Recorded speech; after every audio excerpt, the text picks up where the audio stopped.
سر وہ اب گزارش یہ کرتا ہوں میں آپ سے کہ دیکھیں اس ریزرو میں دو چیزیں ہوتی ہیں، ایک اسٹیٹ بینک کے ریزروز ہوتے ہیں اور ایک جو عموماً پاکستانی بینکوں میں ریزرو رکھے ہوتے ہیں وہ ہوتے ہیں۔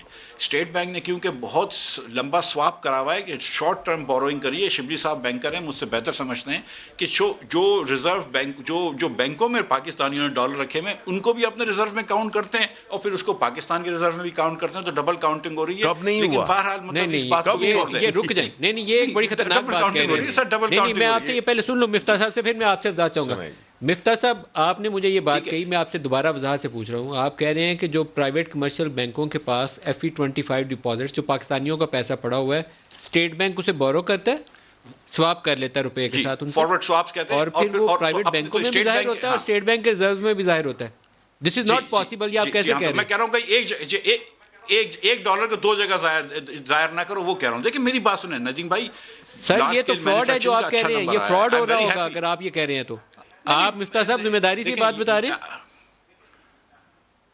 سر میں فراڈ نہیں کہہ رہا ہوں، لیکن یہ بالکل ذمہ داری سے بات بتا رہا ہوں۔ بالکل میں جو کہہ رہا ہوں وہی ہے کہ جو آپ پاکستان کے ریزرو گنتے ہیں اس کے اندر یہ ڈبل کاؤنٹنگ کر رہے ہیں، اسٹیٹ بینک میں بھی وہی ڈالر گن رہے ہیں اور عام کمرشل بینک میں بھی وہی ڈالر گن رہے ہیں، اس میں تو کوئی بحث نہیں۔ ارے خدا کا نام لیں سر، اگر یہ بات ہو تو ریزروز وہ اٹھا کر کے ایک دم سے نیچے 6 ارب ڈالر آ جائیں گے۔ آپ نے تو بات بتائی۔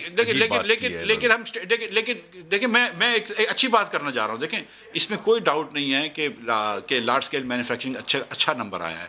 یہ کوارٹر میں بھی ہم 4% لاسٹ ایئر سے گئے اور منتھ ٹو منتھ بھی 7% انکریز ہوئی ہے۔ I am very happy as a Pakistani کہ لارج اسکیل مینوفیکچرنگ چلی ہے، لیکن آپ یہ بھی دیکھیں کہ کتنا نیچے جا چکی تھی، اس میں بھی کوئی ڈاؤٹ نہیں ہے